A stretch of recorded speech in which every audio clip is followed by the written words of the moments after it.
नमस्कार दोस्तों। आजकल सोशल मीडिया और पब्लिक में सिल्वर और गोल्ड को लेकर बहुत बातें हो रही है। आज मॉर्निंग का ही इंसिडेंट है। मेरे को एक कॉल आया मॉर्निंग में और सीधा सवाल पूछा गया कि सिल्वर को मैं करीब 1 साल से होल्ड कर रहा हूँ, मुझे बहुत अच्छा खासा प्रॉफिट हो रहा है। क्या सिल्वर और ऊपर जाएगा, मैं होल्ड करूं या यहाँ पर प्रॉफिट बुक करके निकल जाऊं? हमारे एक ड्राइवर साहब है, उनके बच्चे की शादी है फरवरी में, सोना खरीदना चाहते हैं, कुछ ज्वेलरी बनानी है। सवाल वही है कि सोना इन लेवल्स पे खरीदा जाए या थोड़ा वेट किया जाए, ऐसा ना हो सोना महंगा हो जाए तो मैं अभी खरीद लूं, अगर सोना सस्ता हो सकता है तो मैं थोड़ा वेट कर लूं। इस तरह के सवाल हैं पब्लिक के। इन्वेस्टर के सवाल अलग होते हैं, उनको बनाना होता है प्रॉफिट, सिर्फ प्रॉफिट से मतलब है ना। लेकिन अगर आप सवाल देखोगे ना तो घूम फिरा के सब एक ही है। क्या मैं अभी बाई करूं, मुझे प्रॉफिट हो सकता है, सोना ऊपर जा सकता है, चांदी ऊपर जा सकता है। इन सब तरह के सवाल अक्सर आपको सुनने को मिलते हैं। तो मैंने सोचा कि एक वीडियो बनाया जाए डिटेल और एक्सप्लेन किया जाए कि आखिर क्यों मुझे लगता है सिल्वर 3 लाख तक जा सकता है। गोल्ड के बारे में मैं पहले भी एक वीडियो बना चुका हूं, आप जाके चेक कर सकते हो। तो आज की वीडियो में हम डायरेक्टली बात करेंगे सिल्वर की। सबसे पहले इतिहास समझते हैं थोड़ा सा सिल्वर का। सिल्वर इस समय ETH के आसपास ट्रेड कर रहा है, पहले भी इन लेवल्स के आसपास ये आ चुका है 1980s में, 2011 में, और ये फिर से हम दिख रहे हैं 2025 में। तो 1980s में क्या हुआ, 1980, आज से 45 साल पहले चांदी में इतना बड़ा बूम कैसे आया भाई? तो ये जो हरकत थी, हरकत ही कहूंगा मैं, ये 2 भाइयों की थी और ये दोनों भाई थे हंट ब्रदर्स। इन्होंने क्या किया, सिल्वर फ्यूचर जम के भर भर खरीदा और इतना खरीदा कि बाजार में फेक डिमांड क्रिएट हो गई, जिसकी वजह से सिल्वर में बहुत बड़ा बूम आया। लेकिन ये आइडेंटिफाई कर लिया गया और सरकार ने लिमिट लगाई, जिसकी वजह से सिल्वर वापस अपने लेवल पे आ गया। 2011 का किस्सा बिल्कुल अलग है। 2011 में तो सिल्वर को हेज करने के लिए खरीदा गया था, क्योंकि 2008 में रिसेशन आया था, लोग पोर्टफोलियो के अगेंस्ट इसको जम के बाई करते जा रहे थे, तो वहां पे डिमांड क्रिएट हुई, ठीक है। और जैसे ही बाजार में हालात सुधरे, वापस ही अपने लेवल पे आ गया। 2025 में भी कुछ ऐसा ही किस्सा है क्या? जी नहीं, 2025 में सिनेरियो चेंज हो चुका है। अगर आप कहो कि गोल्ड और सिल्वर में आपको क्या अच्छा लग रहा है, तो मैं अपनी राय अगर दूं तो सिल्वर मुझे ज्यादा अच्छा लग रहा है। इसका एक रीजन भी है और वो है डिमांड एंड सप्लाई। अगर आप में से किसी ने भी इकोनॉमिक्स पढ़ी हो तो आपको मालूम होगा कि पूरा का पूरा जो एसेट क्लास है वो मूव डिमांड एंड सप्लाई पे ही करता है। एग्जाम्पल के तौर पर अगर मैं बताऊं, मान लीजिए कि ये फोन है, मैं लखनऊ में रहता हूं, ये फोन सिर्फ 10 पीस है लखनऊ के अंदर, टाइम लग रहा है, सप्लाई नहीं है, कंपनी में मैन्युफैक्चर थोड़ा सा फंसा हुआ है, नहीं आ रहा है, 10 फोन है, तो इसका प्राइस होगा 1.5 लाख रुपए। कितना दे सकते हैं? जब खरीदने वाले 100 होंगे तो ये इसको बढ़ाकर पे करने की कोशिश करेंगे कि भाई मेरे पास ये फोन आ जाए, राइट ना। 1.5 लाख का है, 1,70,000 भी देके आदमी फोन लेगा, राइट ना। लेकिन अगर यही 1,000 पीस और खरीदने वाले 100 हो तो कोई पूछ नहीं जाएगा। कंपनी क्या करेंगी, डिस्काउंट्स ऑफर करेंगी, इनको अपना प्रोडक्ट निकालना है, सस्ता मिलेगा। ये सिंपल सी लैंग्वेज में मैं समझा रहा हूँ। सप्लाई और डिमांड से क्या होता है, इससे कैसे रेट बढ़ते हैं और इससे कैसे रेट घटते हैं। मैंने आपको 2 इंसिडेंट बताए, 1980s का बताया, 2011 का बताया।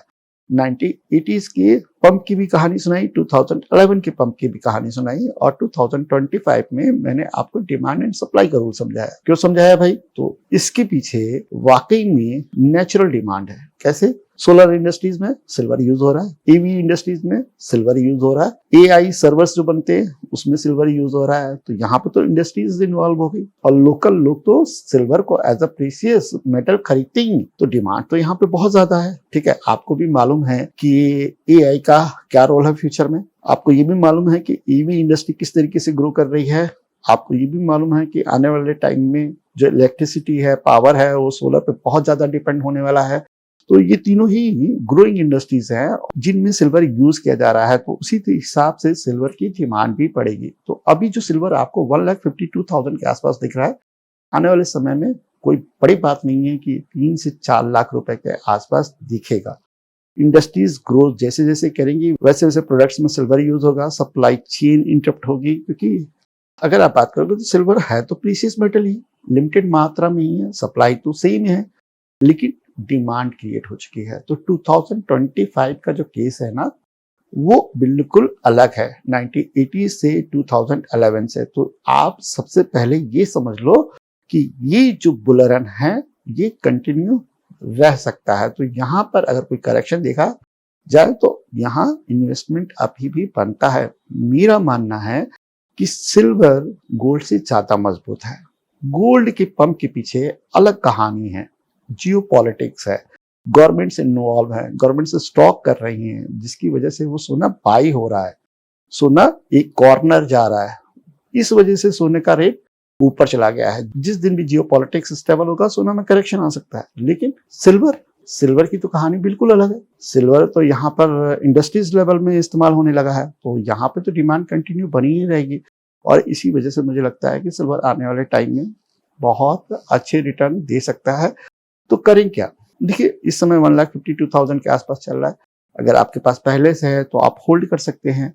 अगर आप फ्रेश इन्वेस्टमेंट करना चाहते हैं तो थोड़ा सा वेट कर लिए, थोड़ा सा करेक्शन हो जाए 10-15% का, तो भी आप यहाँ पे इन्वेस्टमेंट कर सकते हैं। और अगर बात की जाए इन्वेस्टमेंट की, तो किन रूपों में इन्वेस्टमेंट कर सकते हैं?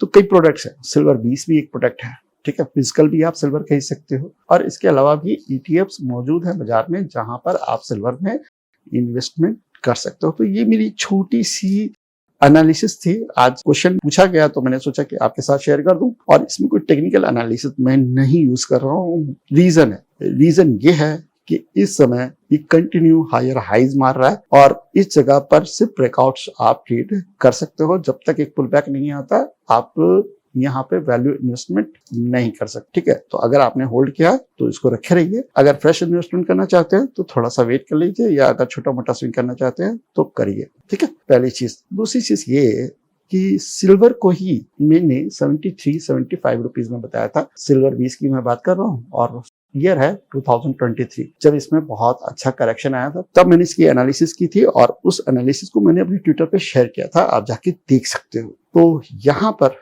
एक छोटा सा एनालिसिस है, और साथ में आपको ये भी बता दूं मैं कि एसेट क्लास बहुत ही मजबूत है। अगर यहाँ पे डिमांड कंटिन्यू रही तो कोई बहुत बड़ी बात नहीं है कि आपको आने वाले 1-2 सालों में ये 3 लाख रुपए के आसपास दिखे। This is my observation. और साथ में मैं एक और चीज ऐड करना चाहूंगा, ये मेरा ऑब्जर्वेशन है, ये कोई इन्वेस्टमेंट एडवाइस नहीं है। मैंने अपनी एनालिसिस की है, मैं क्या सोचता हूँ सिल्वर को लेकर, ये एक्सप्लेन किया है। किस तरीके से आपको इन्वेस्टमेंट करना है, ये आपका अपना निर्णय है, आप अपने हिसाब से लीजिए। मैंने आपको सिर्फ बताया है, समझाया है इस सिल्वर में पोटेंशियल क्यों इतना ज्यादा है। बाकी आपकी मर्जी, आप ज्यादा समझदार हैं और मुझसे ज्यादा अच्छे निर्णय ले सकते हैं। तो इसी नोट के साथ मैं इस वीडियो को क्लोज करता हूं, और उम्मीद करता हूं कि आपको आज का वीडियो पसंद आया होगा। अगर पसंद आया है तो प्लीज लाइक करिएगा, शेयर करिएगा एंड सब्सक्राइब करिएगा। मिलते हैं नेक्स्ट वीडियो में। थैंक यू, नमस्कार, धन्यवाद, जय हिंद।